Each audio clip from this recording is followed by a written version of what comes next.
Topic है वो है आपने लैंगिक जनन चैप्टर पढ़ रहे हैं। उस लैंगिक जनन में आपने पुष्प की संरचना पढ़ ली पूरी, ठीक है। पुष्प के कितने भाग होते हैं? 4, कैलिक्स, कोरोला, एंड्रोशियम और गायनोशियम। एंड्रोशियम हमको पता है नर जनना, पुष्प का नर जनना। उस एंड्रोशियम नर जनना के एक भाग को हम कहते हैं पुंकेसर, या इंग्लिश में इसको कहा जाता है स्टेमिन, STAMEN। इस स्टेमिन के अंतर्गत, इस पुंकेसर के अंतर्गत पराग कणों का निर्माण कैसे होता है?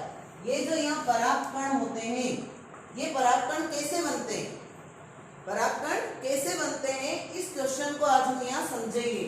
इसको कहते हैं नर युग्मक जनन, क्योंकि नर युग्मक जनन जैसे पुरुषों में क्या होता है, नर युग्मक जनन के द्वारा मतलब शुक्राणु जनन के द्वारा शुक्राणु का निर्माण होता है। पता है ना आपको कि शुक्राणु जनन होता है तो उसके द्वारा शुक्राणु का निर्माण होता है, स्पर्मेटोजेनेसिस के द्वारा, वो आगे पढ़ेंगे। ऐसे ही पुष्प में नर युग्मक जनन के द्वारा पराग कणों का विकास होता है, पराग कणों का निर्माण होता है। पराग कणों को पोलन ग्रेन भी कहते हैं, इसको माइक्रोस्पोर भी कहते हैं। क्या कहते हैं? हाँ, पोलन ग्रेन भी कहा जाता है। इसको लघु बीजाणु जनन के नाम से भी एग्जाम में पूछा जाता है। लघु बीजाणु जनन मतलब माइक्रोस्पोरोजेनेसिस, इस नाम से भी क्वेश्चन आए तो आपको याद रखना है कि माइक्रोस्पोरोजेनेसिस मतलब पराग कणों के विकास की प्रक्रिया पूरी, ठीक है। अब हम इसको स्टेप बाय स्टेप समझेंगे। सबसे पहले आपके माइंड में सेट होना चाहिए कि एक पुंकेसर की या एक स्टेमिन की संरचना कैसी होती है, उसमें कौन कौन से पार्ट होते हैं। तो आप यहाँ देखिए, ये मैंने यहाँ डायग्राम बनाया है। यहाँ पे आप देखिए, ये जो पुंकेसर है या स्टेमिन है 3 भागों में डिवाइड होता है। बिल्कुल ध्यान से समझना, इंपॉर्टेंट क्वेश्चन है ये। इसमें जो ये इसकी डंडी होती है इसको कहते हैं पूतंतु। पूतंतु मतलब फिलामेंट, पूतंतु मतलब फिलामेंट। ऊपर ये इस तरह का पूरा एक कोश होता है, इसको कहते हैं पराग कोश। पराग कोश मतलब एंथर है ना, पराग कोश। और इस एंथर लोब, जिसको एंथर लोब कहते हैं, ये एंथर लोब है पूरा पराग कोश। इसके अंदर भरे हुए होते हैं पराग कण, पराग कण। अब ये पराग कण कैसे परिपक्व होते हैं, किस तरह से तैयार होते हैं निषेचन के लिए, वो पूरा हमको देखना है। तो क्या होता है, ये जो पूरा एंथर लोब है या पराग कोश है, ये ऐसे 2 पालियों में बटा होता है। इसमें ऐसे 4 चेंबर होते हैं। कितने चेंबर होते हैं? 4 पोलन चेंबर होते हैं, पराग कक्ष होते हैं। अब इनमें से कोशिकाएं, हाइपोडर्मल कोशिकाएं जो होती है वो आकार में बढ़ती है, और आकार में बढ़ने के बाद में, अब देखो यहाँ से स्टेप यहाँ आ गई। सबसे पहले मैंने आपको क्या बताया, पुष्प के 4 भाग, उन 4 भाग में से ये पुष्प का नर जननांग, और नर जननांग का एक भाग जिसको हम कहते हैं स्टेमिन। क्या कहते हैं? स्टेमिन के अंतर्गत पूतंतु, परागकण और परागकोश। परागकोश के दो भागों में बटा होता है, और 2 के बाद में इसमें 4 चेंबर होते हैं, ठीक है।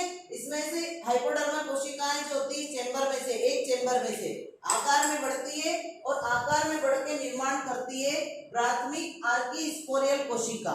इसको क्या कहते हैं? प्राथमिक आर्की स्पोरियल कोशिका। इसे जो हाइपोडर्मल कोशिका थी उसने ये बनाया प्राथमिक आर्की स्पोरियल कोशिका। अब ये जो आर्की स्पोरियल कोशिका है, ये धीरे धीरे क्या होती है, डिवाइड होती जाती है, और 2 भागों में डिवाइड हो जाएगी। ऊपर वाली कहलाएगी प्राथमिक पेराइटल कोशिका, ऊपर वाली प्राथमिक पेराइटल कोशिका, नीचे वाली प्राथमिक स्पोरोजिनस कोशिका।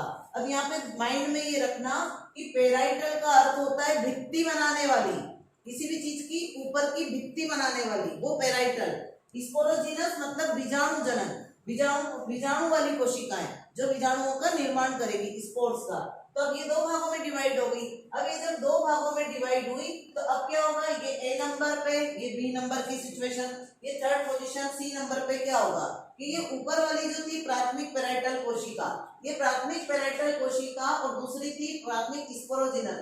तो पेराइटल कोशिका जो थी, इससे यहाँ पे ये लेयर का निर्माण होता है। कौन कौन सी? सबसे ऊपर एपिडर्मिस बनती है, जो परागकण परिपक्व हो जाता है तो उसके बाद सूख जाती है, एपिडर्मिस। फिर एक लेयर होती है एंडोथीसियम की, काय की? एंडोथीसियम की थोड़ी सी मोटी लेयर होती है, मोटे होते हैं। और बीच वाली जो होती है वो 3 लेयर होती है। कितनी? 3। मध्य परत कहलाती है। क्या कहलाती है? मध्य परत। और इसके नीचे जो स्पोरोजिनस कोशिका है, ये जो है यहाँ पे इससे ये पेराइटल से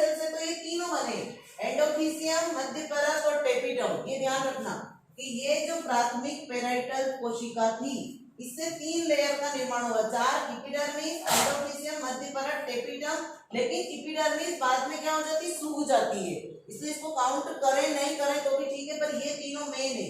एंडोथेलियम 3 लेयर वाली मध्य परत, 1 लेयर वाली टेपिटम।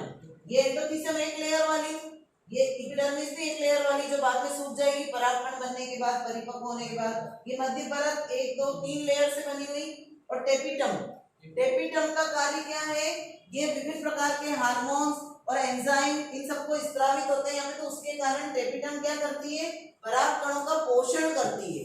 परागकणों का क्या करती है, पोषण। जो परागकण बन रहे हैं उनको बनने के लिए भोजन भी तो चाहिए, पोषक पदार्थ चाहिए, तो ये टेपिटम देता है। और एंजाइम का निर्माण भी करता है। एंजाइम मतलब परागकण के बाहर की कांटेदार भित्ति, परागकण के बाहर की कौन सी भित्ति, कांटेदार, उसका निर्माण भी टेपिटम के द्वारा होता है। और फिर नीचे वाली जो है दूसरी कोशिका, प्राथमिक स्पोरोजिनस कोशिका, ये यहाँ पे माइक्रोस्पोर मदर सेल बनाएगी।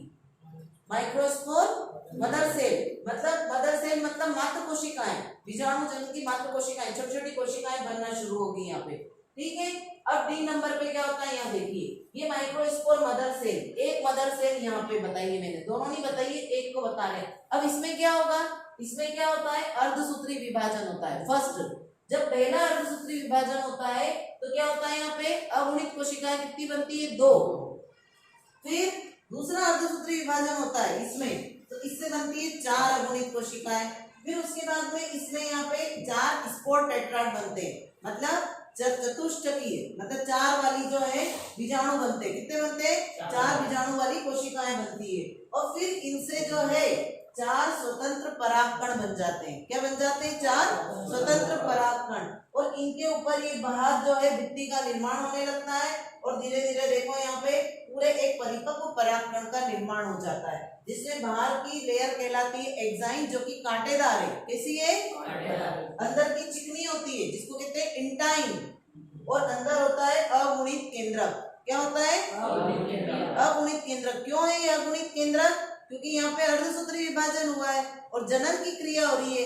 आप 11th में पढ़ चुके हैं कि जनन करने वाली कोशिकाओं में अर्धसूत्री विभाजन होता है, और जिसके दौरान जो कोशिकाएं बनती है वो अगुणित होती है। क्यों अगुणित होती है, क्योंकि ये नर कोशिका है परागकण, और मादा बनेगी अभी जब हम मादा युग्मक जनन पढ़ेंगे, तो उसमें जो अंड कोशिका बनेगी वो भी अगुणित होगी, और दोनों अगुणित और अगुणित जब मिलेगी, निषेचन होगा तो द्विगुणित बन जाएगी। जाइगोट बनेगा कि नहीं बनेगा, तो इसलिए कोशिकाएं हमेशा कैसी बनती है, अगुणित। तो ये परागकण का केवल चित्र भी पूछ लेते हैं 2 नंबर में, परागकण का नामांकित चित्र बनाएंगे, तो इस तरह से बनाना है। एक अगुणित केंद्रक बनाएंगे, फिर उसके बाद में यहाँ पे चिकनी, ये चिकनी लेयर है, इसको कहते हैं अंदर वाली इंटाइन, और बाहर वाली जो है वो कांटेदार होती है, तो ये कहलाती है एक्साइन, है ना, ये कड़क होती है, हार्ड। तो ये एक्साइन, इंटाइन और ये केंद्रक, ये परागकण की संरचना है। अब आपको ये पूरी स्टेप बाय स्टेप ऐसे बनाना है कि यहाँ से 2 भागों में बटा हुआ है ये परागकोश,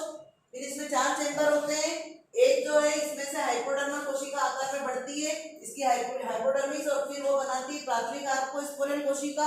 प्राथमिक आर्कोस्पोरियल कोशिका 2 भागों में विभाजित होती है, एक प्राथमिक पेराइडल कोशिका, एक प्राथमिक स्पोरोजिनस कोशिका। ऊपर वाली कोशिका 3 लेयर या 4 लेयर का निर्माण करती है, इपिडर्मिस, एंडोथीसियम, मध्य परत और टेपिटम, जिसमें से इपिडर्मिस सूख के गिर जाती है और बाहर उसकी आवरण बना देती है, किसका, परागकण का। और ये एंडोथीसियम, मध्य परत 3 लेयर की बनी हुई है, और टेपेटम है। ये टेपेटम इसको क्या करती है, परागकण को पोषण प्रदान करती है और उसकी बाहर की भित्ति बनाती है, एक्साइन। और दूसरी जो है प्राथमिक स्पोरोजिनस कोशिका, ये माइक्रोस्पोर मदर सेल बनाएगी। स्पोर जहां भी आए मतलब बीजाणु, तो यहाँ पे माइक्रोस्पोर मदर सेल बनाएगी। अब ये माइक्रोस्पोर मदर सेल में अर्धसूत्री विभाजन होगा, तो जब पहला होता है तो 1 से 2 कोशिका बनती है, दूसरा होता है तो 2 से 4 कोशिकाएं बनती है, जो कि अगुणित है, और फिर ये स्पोर टेट्राड बनाते हैं, बीजाणु बनाते हैं, और फिर उसके बाद में इनसे 4 स्वतंत्र परागकण बनते हैं, 4 से 4 परागकण बनेंगे, और ये फिर एक अपने आप में फिर पूरे परिपक्व हो जाते हैं, विकसित हो जाते हैं, और ये एक परागकण बन जाता है। तो इसीलिए इसको कहते हैं परागकणों का विकास। क्वेश्चन ये भी आ सकता है, परागकणों के विकास को चित्र से समझाइए।